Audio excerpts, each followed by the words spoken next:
Hari ini kita akan membahas tentang pembacaan atau interpretasi hasil radiografi di daerah kepala, kolumna vertebralis atau tulang punggung, kemudian costae atau tulang rusuk, dan di daerah ekstremitas. Dengan saya Dini Noviana, saya bertugas di Divisi Bedah Radiologi, Departemen KRP FKIPB.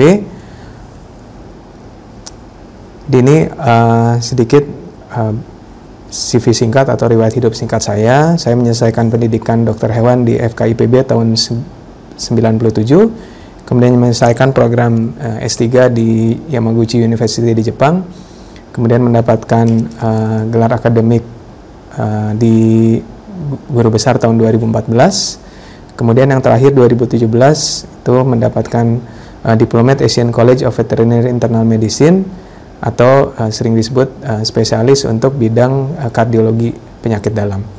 Sehari-hari saya bertugas di Divisi Bedah dan Radiologi, Departemen Klinik, Reproduksi, dan Patologi FKIPB, dan saat ini sebagai Direktur di Rumah Sakit Hewan Pendidikan FKIPB. Berikut adalah kampus FKIPB yang berada di Dermaga, lebih kurang sekitar 15 km dari kota Bogor. Kemudian ini adalah Rumah Sakit Hewan Pendidikan FKIPB yang berada di satu kawasan dengan FKIPB. Di bagian bawah gambar ini menunjukkan sky view dari kawasan atau kompleks dari FKIPB yang terdiri dari kawasan fakultas, kawasan rumah sakit hewan, dan juga unit penyelenggaraan hewan laboratorium.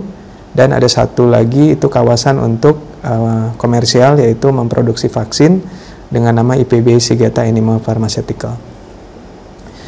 Baik, sekarang kita masuk ke materi perkuliahan.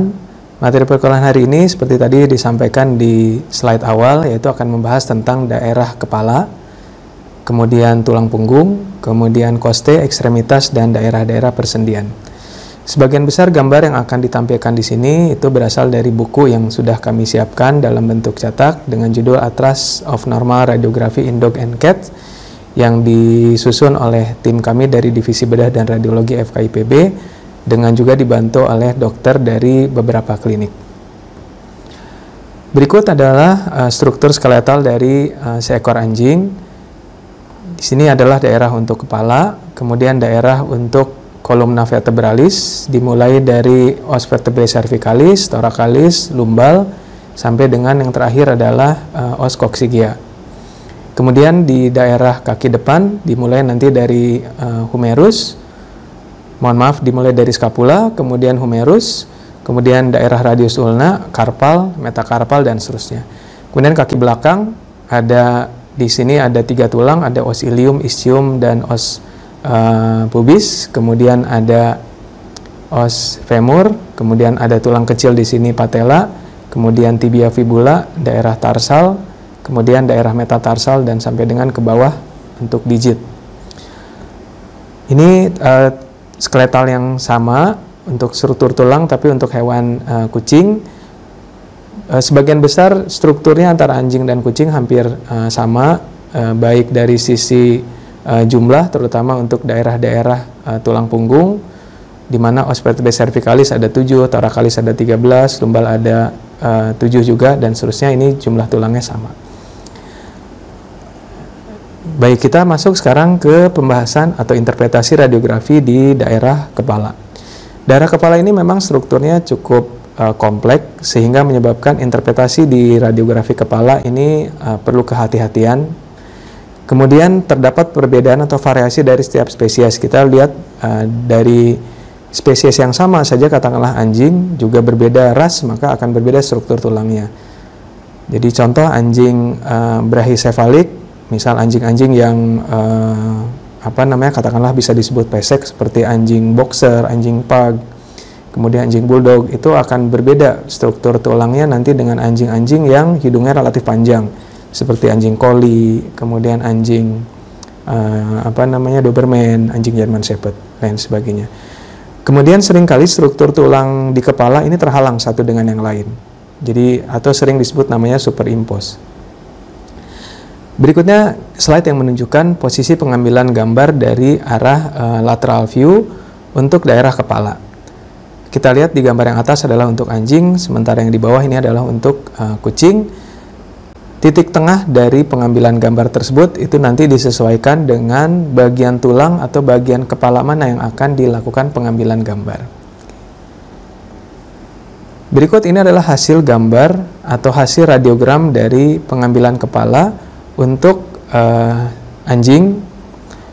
Di bagian atas ini dilengkapi dengan angka-angka yang menunjukkan bagian dari tulang atau bagian dari kepala tersebut, sementara di bagian bawah ada keterangan gambarnya. Kita lihat nomor 1 di daerah sini, ini adalah heart palate dari tulang maksila. Kemudian di nomor 2 ini adalah nasal turbinate. Kemudian nomor 3 ini adalah ethmoturbinate. Kemudian nomor 4 ini sinus frontalis. Kemudian nomor 5 ini adalah sebetulnya ini adalah bagian dari occipital, dari calvarium. Kemudian nomor 6 ini adalah arcus zygomaticus, nomor 7 os cranialis, kemudian nomor 8 di bagian bawah sini kita bisa lihat ada bulla tympani, kemudian nomor 9 ini adalah os atlas atau bisa disebut juga os vertebrae cervicalis 1. Kemudian nomor 10 ini adalah soft palate atau sering disebut juga kalau hard palate ini palatum durum, ini palatum mole. Kemudian nomor 11 ini adalah tulang mandibula. Kemudian nomor 12 ini sinus mandibular. Kemudian nomor 13 ini adalah tulang insisi atau os insisi atau juga sering disebut gigi. Nanti dia akan bertaut di sini gigi dari seri. Kemudian nomor 14 ini adalah tulang nasal atau nasal bone. Kemudian yang terakhir yang nomor 15 di sini adalah processus retroatriculaar dari os temporal. Berikutnya ini adalah untuk lateral view dari radiografi kepala seekor kucing. Sama dengan yang tadi, nanti bisa dilihat keterangan-keterangan gambarnya.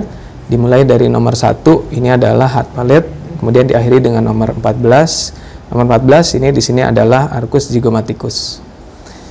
Untuk tulang terlihat berwarna radio opak atau putih karena strukturnya sifatnya keras. Sementara nomor 4 contohnya adalah sinus. Sinus ini akan terlihat berwarna radiolucen karena sinus itu sebetulnya adalah rongga yang berisi udara. Nomor 2 juga kita bisa lihat warnanya hitam karena ini adalah contoh dari sinus. Nomor 2 sinus nasalis, sementara nomor 4 ini adalah sinus frontalis. Berikutnya ini adalah posisi pengambilan gambar untuk anjing dan untuk kucing untuk dorsoventral view. Kemudian ini adalah untuk kucing. Sekali lagi titik sentral dari central beam dari radiografi nanti dari sinar X itu disesuaikan dengan titik atau bagian dari organ yang akan kita amati. Ini adalah hasil radiogram dari dorsoventral view dari seekor anjing. Di nomor 1 ini adalah incisivus atau gigi seri. Nomor 2 ini adalah gigi taring atau caninus dari tulang mandibula. Kemudian nomor 3 ini adalah caninus dari tulang maksila. Kemudian nomor 4 ini adalah ramus mandibularis. Nomor 5 ini yang sering disebut dengan vomer. Nomor 6 ini adalah deretan gigi premolar. Kemudian nomor 7 ini gigi molar. Kemudian nomor 8 sinus juga yang terlihat berwarna radiolucen atau berwarna lebih hitam dibandingkan dengan struktur tulang yang sifatnya atau warnanya lebih radio opak. Kemudian nomor 10 ini sinus nomor 10 juga sini sinus frontalis. Kemudian nomor 11 ini adalah arcus zygomaticus. Nomor 12 processus coronadeus dari tulang mandibula. Nomor 13 calvarium. 14 ini adalah processus articularis dari os atau disebut juga namanya condyloid. Kemudian struktur tulang lain dimulai dari nomor 15 sampai juga nomor 16. Sementara ini adalah dorsoventral view dari radiografi di daerah kepala untuk kucing. Kita bisa lihat yang struktur sangat berbeda antara anjing ini tadi dengan kucing. Yang kucing kepalanya memang terlihat lebih membulat. Ini juga sama dimulai nanti dari os insisi sampai dengan diakhiri dengan nomor 15. Ini adalah untuk tulang os vertebrae cervicalis 1 atau sering disebut os atlas, dan nomor 16 ini yang sering disebut namanya cranial fold. Berikutnya Apa saja kelainan atau abnormalitas yang bisa ditemukan di radiografi atau di regio kepala? Ini adalah beberapa abnormalitas yang bisa ditemukan di radiografi kepala. Nomor satu, yang paling sering terjadi adalah patah atau fracture, kemudian dislokasi persendian, artinya persendian yang lokasinya berubah, kemudian adanya benda asing atau foreign bodies, kemudian adanya peradangan di tulang, dan yang terakhir adanya tumor atau neoplasia. Berikut radiogram yang menunjukkan adanya atau contoh dari kasus fraktur yang terjadi di tengkorak. Kita bisa lihat yang pertama, terlihat adanya perubahan bentuk dari kepala, kemudian perubahan juga marginasi dari kepala yang terlihat marginnya tidak lurus, kemudian terlihat juga adanya perubahan opasitas yang adanya suatu garis yang sifatnya radiolucent. Ini disebabkan adanya patahan ke arah bawah tersebut. Berikutnya, apa kelainan yang bisa kita temukan pada radiografi pada gambar ini? Di sini kita bisa melihat adanya struktur dari tulang mandibula yang berubah bentuknya, di mana terlihat adanya fraktur dari tulang mandibula, sehingga deretan dari insisi atau os insisis terlihat ke arah bawah. Fraktur seringkali disertai adanya perdarahan. Akibat ada perdarahan ini, biasanya daerah sini itu akan mengalami terjadinya peningkatan opasitas. Jadi daerah soft tissue di daerah yang mengalami fracture itu biasanya akan mengalami perubahan dari opasitas. Kelainan yang berikutnya ini juga terjadi fraktura pada os maksila. Ini bisa dilihat fraktur dari os maksila, kemudian teknik yang dilakukan pada kasus ini bisa dilakukan dengan pemasangan dari bone wire atau kawat, juga dikombinasi dengan pin. Di sebelah sini pinnya terlihat dikombinasi dengan wire atau kawat. Jadi pada saat ditemukan kasus, kemudian perlu diperhatikan pengambilan gambar pre atau sebelum ditangani, tentu saja ini untuk kepentingan diagnosis, dan setelah dilakukan penanganan untuk memastikan penanganan yang dilakukan itu sesuai dengan yang seharusnya. Berikutnya adalah kelainan yang terjadi berupa dislokasi dari persendian temporomandibular joint. Kejadian ini sebetulnya yang paling baik itu memang dilakukan pengambilannya dengan ventrodorsal view dibandingkan dengan lateral view, karena dengan ventrodorsal view maka posisi dari persendian yang bergeser bisa dilihat. Dan demikian dengan lateral view juga sebenarnya posisinya bisa terlihat di daerah sini.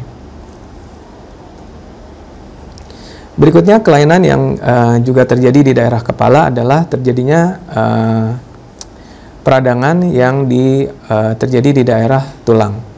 Bisa lihat di sini yang mengalami perubahan itu adalah struktur jaringan lunak di sekitar tulang. Di sebelah sini kita bisa lihat adanya peradangan yang ditandai dengan warna yang terlihat menjadi lebih radio opak sedikit. Dari arah lateral view bisa terlihat di sini, bahkan peradangan di sini juga sudah melibatkan ke daerah sinus. Kita lihat sinus daerah yang sebelah kanan itu berbeda dengan sinus daerah yang sebelah kiri. Kelainan yang selanjutnya yang bisa juga dilihat di radiografi kepala adalah neoplasia. Walaupun kejadian tumor di kepala ini sebenarnya sangat jarang terjadi, kalaupun terjadi maka prevalensi atau frekuensi kejadian di anjing itu lebih sering terjadi dibandingkan di kucing. Biasanya neoplasia di tulang itu bersifat osteosarkoma. Osteosarkoma kita ketahui adalah sifat dari kejadian atau kelainan tumor tulang yang sifatnya ganas. Kemudian jika kejadian tumor di tulang tersebut juga terjadi di daerah superficial, maka akan diikuti oleh peradangan di jaringan lunak sehingga terlihat jaringan lunak yang mengalami atau terlihat warnanya lebih radio opak. Seperti ini kita bisa lihat, ini dari tulang mandibula yang mengalami tumor. Kita lihat di sekitar tumor ini juga terjadi pembengkakan dan peningkatan opasitas dari jaringan lunak. Berikutnya kita bisa lihat juga daerah sebelah sini, ini yang mengalami neoplasia. Kita bisa lihat di daerah yang mengalami tumor di daerah sebelah sini.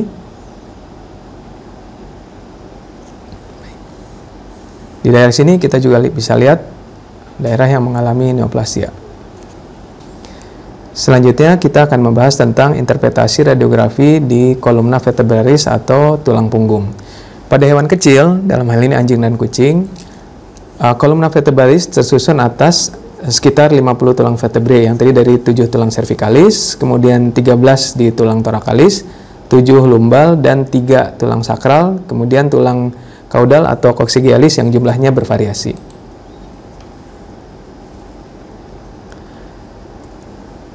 Di sini kita bisa lihat sekali lagi jumlah tulang ada 7 cervicalis, 13 tulang thoracalis, 7 lumbal, dan 3 os tulang sakrum atau sakral, dan tulang coccygeal yang jumlahnya bervariasi. Slide berikutnya menjelaskan tentang posisi pengambilan untuk lateral view dari os vertebrae atau columna vertebralis.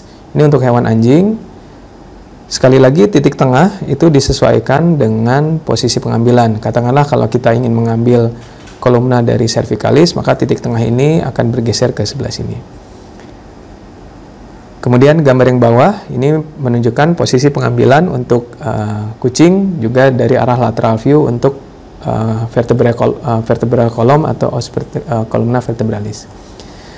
Berikut adalah radiogram untuk os vertebrae cervicalis dari anjing dengan arah pandang lateral view atau lateral projection. Huruf A sampai dengan huruf H ini menunjukkan tulang dari os vertebrae cervicalis, dimulai dari cervicalis 1 sampai dengan yang ke-7, yang G. Kemudian kita ketahui os vertebrae cervicalis 1 dan 2 ini ada nama khusus, yaitu os atlas dan os aksis. Apa yang harus diperhatikan pada saat melakukan pembacaan gambar? Yang pertama, diamati bentuk dari tulang. Berikutnya adalah jarak antar tulang. Kemudian yang berikutnya adalah tepian dari masing-masing tulang tersebut. Berikutnya adalah gambar lateral view dari os vertebrae thoracalis kucing.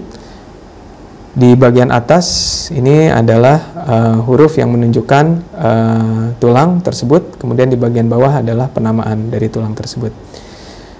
Untuk vertebrae thoracalis ini dimulai dari huruf yang C, ini berarti os vertebrae thoracalis 1, 2, 3 dan seterusnya sampai dengan nomor 13. Hal yang sama juga yang kita amati adalah nomor 1, bentuk dari masing-masing tulang. Kemudian yang berikutnya jarak dari masing-masing tulang. Kemudian yang berikutnya yang kita lihat adalah batas paling luar dari tulang-tulang tersebut. Atau kita sering disebut namanya marginasi dari tulang-tulang tersebut. Berikutnya ini adalah lateral view dari os vertebrae lumbalis anjing yang kita ketahui jumlahnya tadi ada 7. Ini dimulai dari yang B, C dan seterusnya sampai dengan huruf H. Ini adalah os vertebrae lumbalis yang ke-7. Kita lihat jarak antar tulang yang relatif sama. Kemudian batas luar dari tulang ini juga yang relatif, semua tulangnya sangat baik kalau kita bisa lihat di sini. Kemudian berikutnya adalah yang kita lihat jaringan lunak di sekitar tulang tersebut.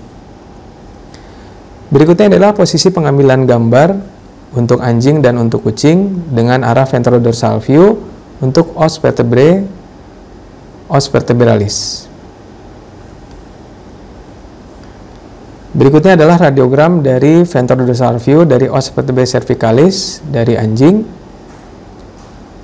Pengamatan yang dilakukan juga sama, yaitu dilihat dari bentuk tulang, jarak antar tulang, kemudian batas tepi dari tulang atau marginasi dari setiap tulang. Berikutnya di sebelah kiri ini adalah ventrodorsal view dari os vertebrae thoracalis dari anjing. Kemudian yang di sebelah kanan juga ini dari anjing, namun untuk os vertebrae lumbalis. Jadi os vertebrae thoracalis jumlahnya sekali lagi ada 13, untuk lumbal ada 7. Berikutnya, apa saja kelainan yang bisa atau yang mungkin terjadi di kolumna vertebralis atau os vertebrae vertebralis. Yang pertama ada yang sifatnya kelainan kongenital. Contohnya adalah kelainan-kelainan bawaan yang sifatnya genetik. Contoh yang lain ada spondylosis yang sifatnya baik yang karena defek genital atau memang dia penyakit degeneratif. Kelainan yang berikutnya adalah intervertebrate disease, ini yang menyebabkan perubahan dari batas antar tulang yang berbeda. Kemudian ada kelainan akibat adanya kelebihan vitamin A, kondisi infeksius, tumor, dan juga mungkin karena trauma. Yang kita lihat sekarang gambaran dari seekor hewan yang mengalami perubahan dari bagian ventral dari tulang. Kita lihat yang sebelumnya tulang di bagian bawah ini tidak terlihat adanya massa radioopak. Di sini sekarang kita lihat seolah-olah antar tulang vertebrae lumbalis satu dengan yang lain itu terhubung oleh semacam jembatan. Ini adalah contoh kelainan yang disebut namanya spondylosis.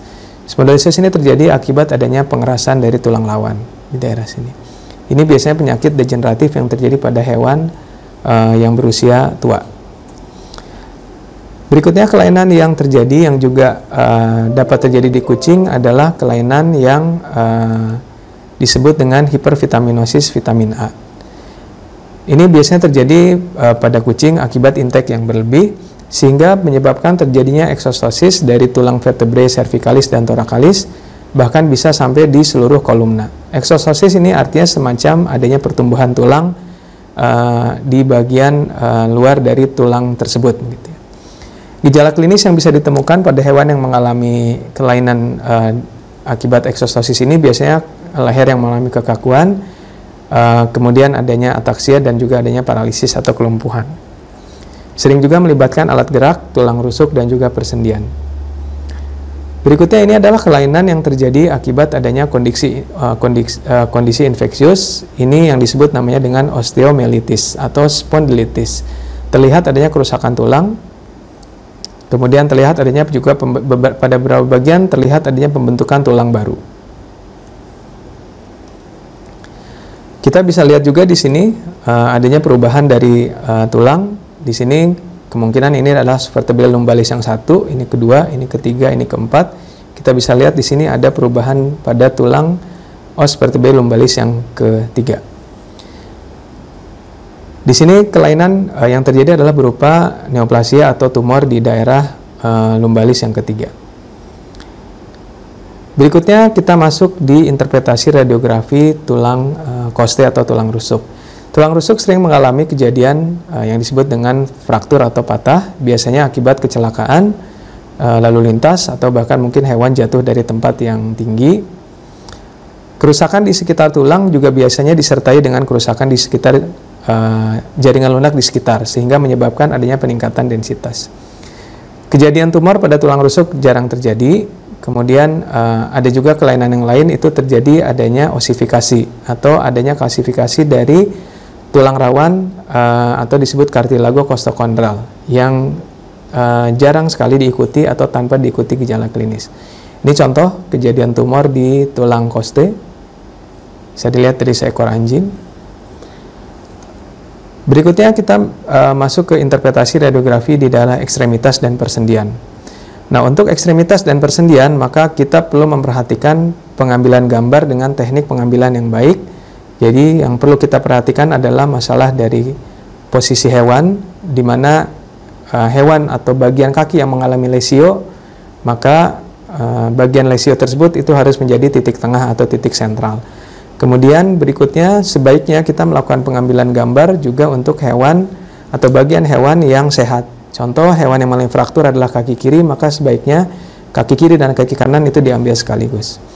Untuk hewan muda perlu diingat, ruang persendian itu masih sangat luas sehingga sering terlihat persendian yang lebih lebar dan lebih radiolusen. Biasanya pertumbuhan tulang pada anjing dan kucing itu paling lengkap atau bisa dikatakan sempurna itu pada usia di 10 atau 10 bulan, 10 atau 11 bulan. Berikutnya adalah gambaran radiografi respon tulang ekstremitas dan persendian terhadap pelukan atau penyakit. Jadi beberapa kelainan yang bisa terjadi adalah patah tulang, penurunan atau peningkatan densitas, reaksi yang melibatkan di bagian periost dari tulang, kemudian perubahan ukuran atau kontur, bisa juga perubahan pola, dan yang terakhir adalah dislokasio. Kita masuk sekarang di daerah sternum. Sternum biasanya yang juga sering terjadi adalah patah tulang atau fraktur. Fraktur pada sternum sering terjadi akibat adanya kecelakaan lalu lintas. Kemudian seringkali kejadian patah tulang di sternum ini tanpa gejala klinis, jadi seringkali hewan sembuh dengan sendiri. Namun pada saat dilakukan pengambilan X-ray gambar untuk kasus yang lain, katakanlah kita melihat pernah terjadi kejadian atau trauma di daerah sternum. Sekarang kita masuk di beberapa bagian, kita mulai dari kaki depan. Di sini kita bisa lihat posisi pengambilan untuk lateromedial dari kaki depan untuk kaki di bagian atas, untuk kaki anjing bagian atas, dan untuk kaki kucing di bagian bawah. Sekali lagi, titik sentral pengambilan itu disesuaikan dengan regio dari yang diperkirakan mengalami kelainan atau regio yang menjadi titik sentral pengamatan dari kita. Berikutnya ini adalah lateromedial view atau radiogram yang diambil dari lateromedial untuk daerah shoulder atau daerah bahu. Di sini kita lihat tulang yang A ini adalah tulang scapula, kemudian yang B ini adalah humerus, kemudian yang nomor 1 ini spina scapula, nomor 2 dan 3 kita ketahui adalah fossa supra dan fossa infraspinatus, kemudian nomor 4 ini acromion, dan yang di bawah ini adalah bagian-bagian tulang dari tulang humerus. Yang diamati sekali lagi adalah bentuk tulang, kemudian batas marginasi dari tulang, kemudian opasitas dari tulang, kemudian juga yang kita lihat adalah kemungkinan adanya perubahan dari ukuran dari tulang tersebut. Berikutnya ini adalah radiogram dari lateromedial view dari elbow joint. Di sini kita bisa lihat di sini yang B dengan yang C adalah tulang radius dan ulna, yang A ini adalah tulang humerus. Kemudian kita bisa lihat di sini nomor 3 ini yang disebut dengan olecranon. Sekali lagi yang diamati di sini kita bisa melihat persendian, kemudian kita bisa melihat batas marginasi dari tulang, kemudian juga bentuk dari tulang dan opasitas dari tulang. Berikutnya kita geser lebih ke ventral lagi atau lebih ke bawah. Di sini adalah mediolateral view dari tulang carpus. Ini adalah tulang yang D di sini. Kemudian metacarpal, tulang-tulang di sini yang E ditandai, kemudian ditandai huruf F, G, dan juga H. Ini adalah untuk yang falang. Kita bisa lihat di sini agak sedikit ke dorsal. Ini A dan B adalah tulang radius dan ulna. Ini untuk gambaran hewan yang normal. Berikutnya untuk kaki belakang. Ini adalah posisi pengambilan untuk kaki belakang anjing, dan ini untuk kucing. Kemudian titik fokus juga diarahkan atau disesuaikan dengan region of interest atau titik yang akan dilakukan pengambilan atau interpretasi gambar yang lebih jelas. Berikutnya adalah lateromedial view dari hip joint atau persendian panggul dan juga persendian pelvis. Kita bisa lihat di sini, ini ada tulang yang di sini dituliskan ada D, ini adalah os ischium, kemudian ada E. Di sini adalah tulang, D tulang ilium, D ini adalah tulang ischium. Gitu ya. Kemudian di sini ada femur, F dan G. Kemudian di sebelah sini ini masih ada yang A, ini adalah os vertebrae lumbalis yang ketujuh. Kemudian yang B ini adalah tulang sacrum, yang C ini adalah tulang-tulang coccygealis atau tulang ekor. Di sini kita bisa melihat cukup banyak persendian, baik persendian di daerah lumbal, persendian sacrum, dan persendian coccygea. Kemudian kita bisa lihat juga di daerah sini ini ada daerah caput femoris dengan acetabulum. Berikutnya geser sedikit ke ventral. Di sini kita melihat lebih jelas tulang femur, baik yang kiri maupun yang sebelah kanan. Kemudian tulang patella. Kemudian di sebelah sini ini ada tulang tibia dengan tulang fibula. Yang diamati adalah batas marginasi dari tulang, opasitas dari tulang, bentuk dari tulang, dan persendian dari masing-masing tulang tersebut. Berikutnya ke arah tarsus, metatarsus, dan falang. Di sini bisa dilihat radiogram untuk huruf A ini adalah tulang tibia. Kemudian di sini adalah tulang-tulang tarsal. Kemudian yang C ini adalah os calcaneus atau calcaneus bone. Kemudian di sebelah sini ini yang metatarsal. Kemudian pindah ke bawah ini adalah untuk falang. Ini sebetulnya sama dengan yang tadi, namun ini untuk lateromedial. Yang ini juga untuk lateromedial, tapi untuk kucing kita bisa melihat ukuran tulang yang lebih kecil dibandingkan anjing. Berikutnya kita akan melihat apa saja kelainan atau abnormalitas yang ditemukan pada radiografi di daerah kaki. Yang pertama, ini kasus yang paling sering ditemukan, terlihat adanya fraktur atau patah tulang di daerah kaki. Sini kaki belakang kita bisa lihat, ini adalah tulang femur, kemudian ini ada os patella, kemudian ini adalah tulang tibia fibula yang mengalami patah tulang. Di sini kita bisa melihat tentu saja ada perubahan bentuk, kemudian kita bisa melihat juga ada perubahan opasitas dari soft tissue. Di sini kelihatan lebih putih dan ukuran juga membesar. Kemudian tentu ada perubahan juga dari margin dari kedua tulang baik tibia maupun fibula. Berikutnya ini kelainan yang sifatnya penurunan dari densitas tulang. Kita bisa lihat di sini, ini tulang yang ini lebih radio opak, ini radio opak dibandingkan tulang yang mengalami lesio patologis yang terlihat lebih radiolucent.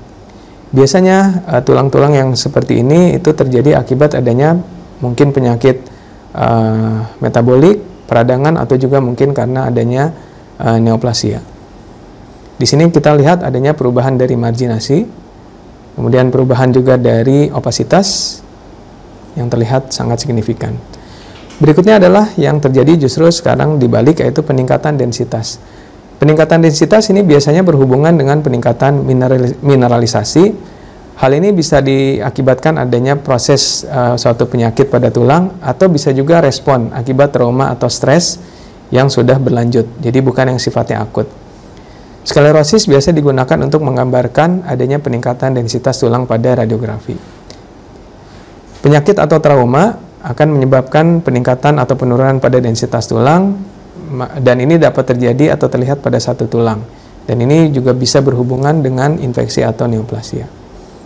Berikutnya ini yang disebut dengan reaksi periosteal. Reaksi periosteal ini akibat adanya periosteum atau bagian yang paling luar dari tulang itu dapat mengalami iritasi melalui berbagai cara atau melalui infeksi. Apabila periosteum diangkat dari dasar korteks, maka susunan tulang baru di bawah dari periosteum yang diangkat tersebut bisa terlihat di sini. Berikutnya ini perubahan ukuran atau juga perubahan dari kontur. Biasanya hal ini akibat adanya perubahan, kalau dia sifatnya yang genetik, maka kelainan akibat dari defek kongenital. Atau kalau yang sifatnya adalah bukan dari bawaan atau maksudnya adalah dapatan, maka biasanya perubahan ukuran atau kontur ini terjadi akibat adanya penyakit atau trauma yang sudah diikuti periode persembuhan atau proses persembuhan. Kita lihat di sini, ini tulang yang mengalami fraktur tapi sudah mengalami proses persembuhan. Berikutnya adalah dislokasio. Dislokasio artinya posisi dari tulang yang berubah dari letak yang seharusnya.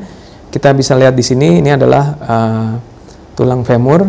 Di sini terlihat adanya caput femoris yang keluar dari acetabulum. Kemudian di sebelah sini ini terlihat adanya acetabulum, juga acetabulum. Namun di sini bukan yang sifatnya dislokasio, tapi hanya bergeser sedikit saja. Biasanya ini yang demikian ini sebetulnya adalah diambil dari kasus-kasus yang hewan mengalami disebut namanya hip dysplasia. Hip dysplasia ini adalah suatu kelainan yang sifatnya genetik, di mana acetabulum dari bagian dari tulang pelvis ini lebih mendatar dari yang seharusnya, sehingga caput femoris seringkali keluar atau seolah-olah terlepas dari acetabulum. Demikian yang bisa disampaikan terkait dengan interpretasi di daerah kepala, ekstremitas, tulang punggung, dan daerah sternum. Berikut ada beberapa buku yang dapat dipergunakan sebagai referensi untuk bidang radiologi. 3 buku tersebut adalah yang pertama, ini buku Atlas of Normal Radiography yang sebagian besar slide-nya tadi bisa dilihat pada saat materi kuliah ini. Kemudian 2 buku lagi, 1 buku untuk ultrasonografi yang juga dipergunakan untuk materi terkait dengan pencitraan ultrasonografi. Kemudian yang terakhir, ini adalah untuk pencitraan digital radiografi gigi di kucing dan anjing yang dipergunakan juga untuk mata kuliah bedah dan radiologi. Demikian yang bisa disampaikan, terima kasih.